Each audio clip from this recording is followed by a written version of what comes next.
Okay, today we're going to be assembling Bishop BMF-R, and this will also apply to the BMF, which is the non-touring version. The way you can tell the difference is obviously the touring version has this little tour mode that sits up front, but the base plates and the heels are the same minus the climbing wires, which will go with the BMF-R. So I've got my screws here. These are machine screws that go into these 4 holes on the mounting plate. And then there's a couple small screws that are gonna fasten to the brakes. Okay, this particular BMF-R is a 75 millimeter toe. So I always check and make sure I've got the graphics correct for the ski if there's not matching, or basically if there's a design and there's a left and right ski, I make sure to identify which is the left and right. The way you can look at it on the binding is on the 75 millimeter toe, you'll find the leash loop, or where the leash can connect to the toe piece, is to the outside of the ski. So we're going to kind of set that there. And I've got the other one over here. I've got brakes up here as well as the brake cover. And then we've got the plate that goes over everything at the very end. You can see that I've got all my screws right here. So I've got my 7 screws, and basically I've got machine screw holes right here and right here. And that's where we're going to set this down and line that up, just like so. Then from there, on the BMF-R, it's very crucial that you realize that there's these types of screws that have more of a cone style to them, and they actually are going to go in the rear 2 screws. Now, the reasoning for this is you'll notice that there's a tour mechanism that needs to move back and forth, and if you use the other screw that's larger, the head is too large and it's actually going to impede that from sliding back and forth. So make sure you put the right ones in. You do not want the fat head screw in the back. You want this narrower one like that so that it's inset. There is a little bit of Vibratite or some sort of temporary Loctite that they have put on the screws themselves. So you do not need to add that. Just going to kind of fit it in there. I'm going to take my posi driver, and I just go hand tight on those. Gonna take that little fatter screw and go up to the front. I always like to go in a crisscross pattern. So I go one rear and then I go opposite front. I'm kind of going at an angle here, but I've got enough to get in there, no problem. On the BMF that doesn't have the tour mode, I can access it with, there will be a hole in the top of this. That angle's not super awkward. If I really want to, I could fasten both of the back screws first, just to give more access to the front. And I'll show you how to do that here. One thing you want to do is not cross thread these. Sometimes I'll kind of do a little bit of a back turn to make sure to get it in there correctly. Again, you don't want to overdo it, just nice and hand tight. And it's good to go back and forth on them, just because as you tighten some, they'll loosen the other ones, and then you want to kind of do a final check. So like I said, I kind of had a little bit of an angle here and I was able to get it in, but if you really want to have a little better access, put these 2 back in, lift up this tour mode, and then this will give you nice clear access to the screw this way, which is probably a little easier to do.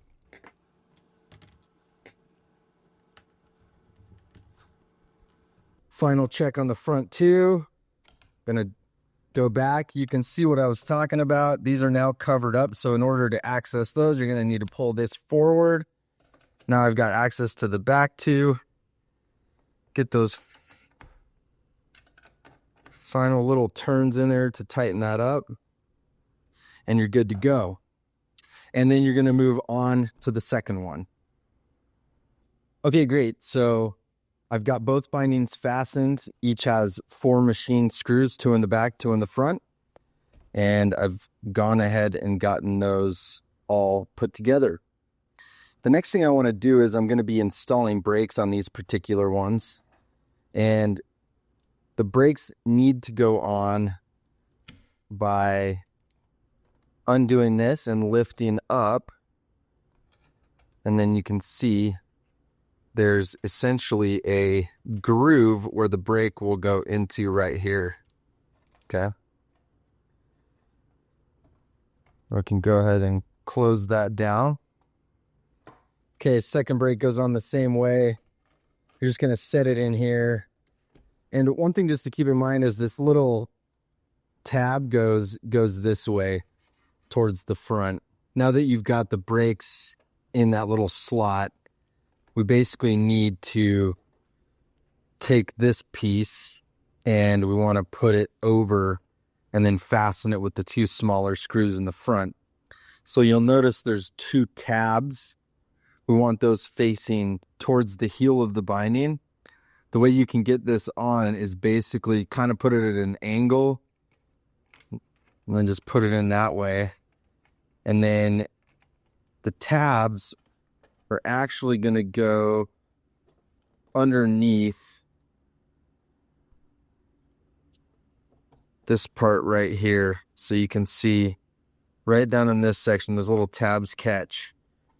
Then you'll be able to push this forward, and that allows these little holes to compress and go down towards the holes where we're going to be putting the screws. You're going to be taking the screw, put it in that section.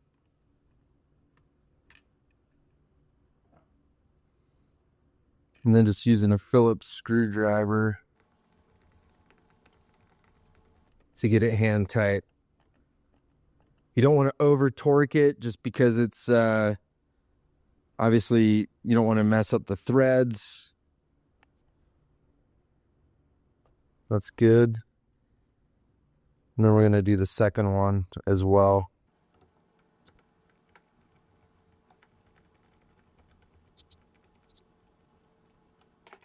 So that's how it should look. Those tabs are now underneath this little section right there. And we've got the 2 screws fastened. That gets the springs activated with the brake.